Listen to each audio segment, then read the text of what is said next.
Conexão Ciência. A chance de você conhecer alguma mulher que esteja convivendo com a endometriose, a síndrome dos ovários policísticos, ou SOP, o climatério ou a menopausa é imensa. Mas você saberia dizer o que são essas condições ou a diferença entre elas? Mesmo sendo muito comuns, a grande maioria das pessoas não faz ideia de como essas doenças e fases da vida podem afetar a saúde e o cotidiano. Só no Brasil, a endometriose atinge entre 5% e 15% das mulheres em idade reprodutiva. Ela se configura quando um tecido parecido com o endométrio, que reveste o útero, cresce fora desse órgão, em locais como ovários, trompas, intestino ou bexiga. A doença pode causar cólicas menstruais muito intensas, dor durante as relações sexuais, dor para evacuar ou urinar, principalmente durante a menstruação, além de uma possível dificuldade para engravidar. Já a síndrome dos ovários policísticos, popularmente conhecida como SOP, e atualmente denominada síndrome ovariana metabólica poliendócrina, ou SOMP, é um distúrbio hormonal que faz com que os ovários tenham dificuldade para liberar os óvulos regularmente. A doença afeta entre 8% e 13% das mulheres em idade reprodutiva, mas é um dado que acompanha uma grande subnotificação, já que até 70% das mulheres com SOP não sabem o diagnóstico. Os sintomas vão desde o aumento de pelos no rosto e no corpo, acne persistente e maior oleosidade na pele, por conta da maior produção de hormônios chamados andrógenos, até uma menstruação irregular ou meses sem menstruar, queda de cabelo e dificuldade para engravidar. Além disso, pode ocasionar no aumento do risco de diabetes tipo 2, hipertensão, doenças cardiovasculares, ansiedade e depressão. Infelizmente, tanto a endometriose quanto a SOP ou SOMP não têm cura, mas elas podem ser controladas com acompanhamento médico, alimentação equilibrada, prática de atividade física e medicamentos quando eles forem indicados. Enquanto isso, outras mulheres sofrem os efeitos não de doenças, mas de fases naturais da vida, que são o climatério e a menopausa. O primeiro ocorre normalmente entre os 40 e 55 anos, quando o organismo começa a produzir menos hormônios, principalmente estrogênio e progesterona, enquanto a menopausa acontece geralmente entre os 50 e 65 anos, depois de um período de 12 meses consecutivos sem menstruação e sem que exista uma outra causa para isso. Ou seja, o climatério é um período de transição e a menopausa é um momento específico dessa transição. Ambos ocasionam sintomas semelhantes, como ondas de calor, conhecidas como fogachos, suor noturno, alterações de sono, irritabilidade, ansiedade, diminuição da libido e secura vaginal. Além disso, é também comum maior cansaço e indisposição, dor nas relações sexuais, incontinência urinária, dores articulares e falhas de memória, que são chamadas de névoa mental. Então a gente percebe que tanto a endometriose quanto a SOP ou SOMP, bem como o climatério e a menopausa, não afetam só a saúde física, mas também podem comprometer a vida sexual, a saúde mental, o trabalho, os estudos, os relacionamentos e a fertilidade. Pensando nisso, foi criado o projeto de extensão Cuidado Nutricional Especializado em Saúde da Mulher, que é vinculado à Clínica Escola de Nutrição, CENUT, e coordenado pela professora do Departamento de Nutrição da Universidade Estadual do Centro-Oeste, Unicentro, Ramona Souza da Silva Baqueiro Boulhosa. O objetivo do projeto é realizar um atendimento especializado para as mulheres que estejam convivendo com alguma dessas condições e utilizar as ferramentas do campo da nutrição para a redução dos efeitos e sintomas. Afinal, uma alimentação saudável pode ser sim uma forte arma nesse processo. A professora Ramona é nutricionista e doutora em Alimentos, Nutrição e Saúde. Na Unicentro, além de coordenar o projeto, ela também ministra disciplinas voltadas para a área da nutrição clínica e é uma das professoras supervisoras do estágio de nutrição clínica hospitalar. Professora, conta pra gente como que então surgiu o projeto dentro da CENUT. Bom, o projeto de saúde da mulher, ele surge dentro do contexto da saúde, que a mulher é aquela que mais procura o serviço de saúde e ela é, muitas vezes, responsável pelo cuidado, pela atenção diária da saúde daqueles com quem ela convive. Então, ela é multiplicadora dentro dos seus lares, das suas famílias, do que a gente conhece, do que a gente fala sobre saúde, sobre qualidade de vida e sobre alimentação saudável. Só que essa essa mulher, muitas vezes, ela é a responsável principal pelo cuidado da família e muitas vezes ela acaba sendo negligente com o autocuidado com a saúde. Então, a ideia do ambulatório específico em saúde da mulher é que essa mulher ela tem um espaço para que ela traga as demandas dela, considerando a sua realidade, a sua rotina, as suas demandas de saúde, e que a partir daí nós trabalhemos com a qualidade da alimentação e com os hábitos de vida dessa mulher, tendo em vista a melhora da sua condição de saúde, a resolução dos seus problemas, de algumas de suas queixas de saúde, e tendo em vista também a prevenção de doenças. O ambulatório de início, a gente precisa adequar a demanda, a nossa capacidade de atendimento mesmo, a gente foca em 3 públicos específicos, que são as mulheres adultas com endometriose, com esse diagnóstico, as mulheres que têm um diagnóstico da síndrome ovariana metabólica poliendócrina, que era antigamente conhecida como SOP, né, como síndrome do ovário policístico, mas recentemente teve uma mudança aí de nome, e as mulheres em fase de climatério e menopausa, que são as mulheres 40 mais. Então, trabalhar com esses 3 eixos, nós abraçamos condições clínicas que são tratáveis ou amenizadas, pelo menos pela alimentação, algo que é de desconhecimento da grande maioria. A maior parte acha que essas condições elas só podem ser mediadas por medicamento. Muitas vezes nem imaginam que a alimentação faz parte do tratamento, de um tratamento muito eficaz. E a partir daí a gente trata essa mulher a partir das suas demandas. Então, eu posso receber uma mulher no climatério e que a demanda dela sejam os sintomas relacionados ao climatério, nós vamos trabalhar em cima dessa demanda. Assim como temos outras mulheres que vêm no climatério e que elas trazem alterações metabólicas, glicemia elevada, já tem um diagnóstico de hipertensão, já tem uma dislipidemia, nós vamos trabalhar frente à demanda dessa mulher. Então, o tratamento ele é especializado, ele é individualizado,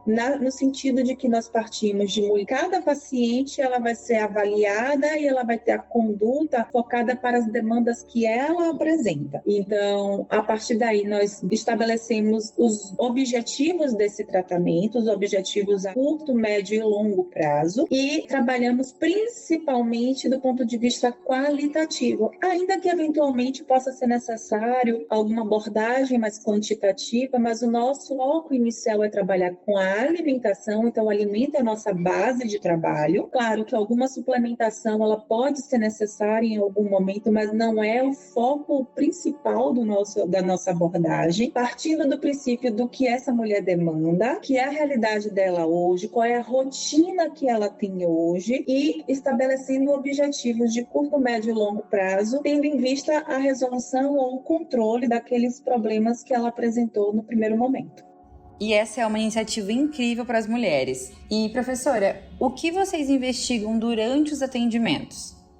Algo que é muito incomum é a gente trabalhar a rotina e os hábitos de vida. Então, muitas vezes são mulheres que não têm uma rotina alimentar, não têm horários de alimentação muito bem definidos, coisas muito básicas como prática de atividade física, ingestão de água. Então, nós trabalhamos muito com elas sobre a rotina mesmo, então metas diárias. Então, trabalhamos com muitos materiais mesmo de educação nutricional e de ajuste de rotina, muito com alimentação saudável, no sentido de reduzir o consumo de alimentos industrializados, alimentos ultraprocessados, oferecendo inclusive opções, né, orientando como fazer essa substituição de uma forma que não onere nem custos muito aumentados e nem tempo, né, porque a gente sabe que tempo é uma variável importante para essas mulheres que muitas vezes têm a jornada intradomiciliar e têm uma jornada de trabalho fora do domicílio. Nós trabalhamos muito, seguimos muito o que é recomendado pelo Ministério da Saúde no nosso guia alimentar,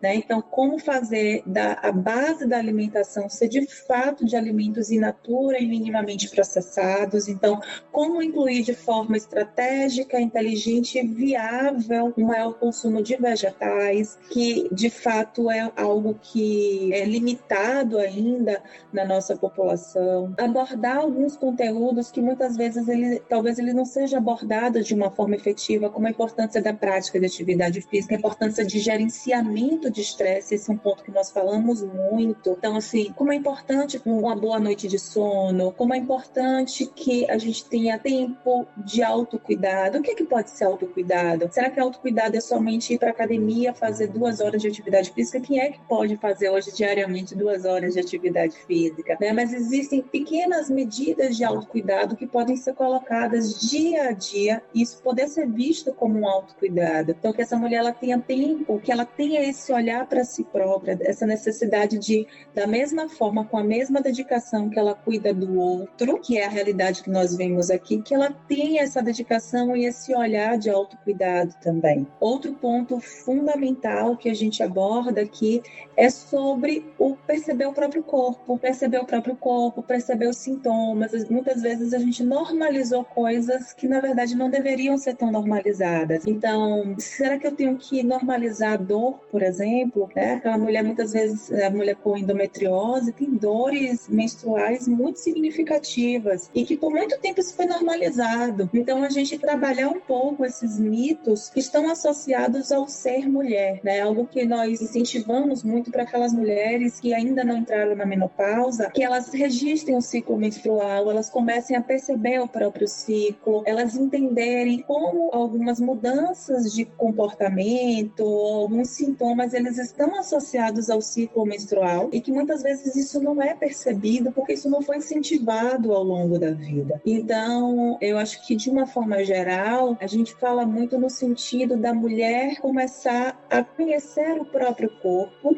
conhecer o que esse corpo está manifestando, relacionar com as fases do ciclo. E para as mulheres em climatério e menopausa, que eu acho que é um público diferenciado porque o ciclo muda muito, é uma montanha-russa hormonal, uma mudança hormonal muito grande. Primeiro que ela se sinta acolhida porque muitas vezes nem ela consegue se entender, nem ela consegue se perceber, ela se sente muito diferente, ela não sabe o que está acontecendo. Tem muitos sintomas associados ao climatério que não se fala como sintomas clássicos do climatério. Então a gente precisa falar sobre isso. Ela entender que esses sintomas eles estão muito relacionados a essas mudanças, que é possível mediar, que é possível, sim, existe todo um acompanhamento ginecológico que é importante, que é interessante, que ela precisa discutir com o médico que acompanha sobre a reposição hormonal, mas que a gente pode também minimizar esses desconfortos pela alimentação, por hábitos de vida como um todo. Então, são esses pontos que a gente mais aborda com essas mulheres durante as consultas.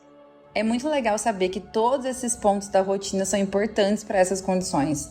E o projeto é bem recente, né? Ele foi criado agora em 2026, então eu queria saber quais são as perspectivas futuras para você e as participantes. Quando eu penso no projeto, ele é muito novo, então assim, a gente ainda está na fase da implementação, dos ajustes, do entender os protocolos, do preparo dos materiais, porque a gente também está se instrumentalizando enquanto um projeto, mas além do apoio que eu recebo da CNUT, as alunas elas são muito dedicadas nesse processo de preparo de materiais, de individualizar esses materiais à demanda das pacientes, mas ao mesmo tempo são materiais que podem ser utilizados em vários outros contextos. Então, acho que é um material bibliográfico e técnico muito rico, que eu pretendo em breve poder sistematizá-lo, né, e socializar. Mas pensando no perfil de pacientes, eu tenho uma perspectiva de ampliar esse perfil. Como eu falei, a gente está trabalhando com essas pacientes, né, com SOMP, com endometriose e climatério e menopausa. Tem um público muito específico que eu quero ainda incluir muito em breve, que são mulheres sobreviventes de câncer, que eu acho que é um público que a gente precisa ter um olhar e uma atenção muito especial e muito cuidadosa. Claro que isso já se inclui dentro do grupo de mulheres em climatério e menopausa, porque muitas vezes o tratamento do câncer antecipa a menopausa dessas mulheres, mas eu acho que tem demandas tão específicas que eu preciso olhar esse grupo de uma forma mais particular. Então, assim, em termos de perspectiva, eu quero muito abraçar e incluir esse público aqui também, público muito rico do ponto de vista clínico e humano, e eu acho que dentro da saúde a gente não está dando todo o olhar que esse público precisa e merece. E claro, né, a expansão para outras faixas etárias, para as outras demandas, e eu acredito fortemente que com a própria expansão expansão da clínica escola, da Sinut, né, esse projeto que a gente espera que aconteça em breve, né, de uma nova clínica, uma clínica com mais espaço, a gente consiga, de fato, ampliar esse perfil de atendimento. Professora, a gente fica muito feliz de saber que a universidade possibilita a existência de projetos de extensão tão importantes como o cuidado nutricional especializado em saúde da mulher. Parabéns por essa iniciativa. E se você quiser ser atendida por meio do projeto, não deixe de entrar em contato pelo WhatsApp da clínica, DDD 42 3629 8133, para ter mais informações. E confira um pouquinho mais sobre a Clínica Escola de Nutrição da Unicentro na matéria do Conexão Ciência, Seu Prato tem Superpoderes e a Ciência Comprova. Conexão Ciência.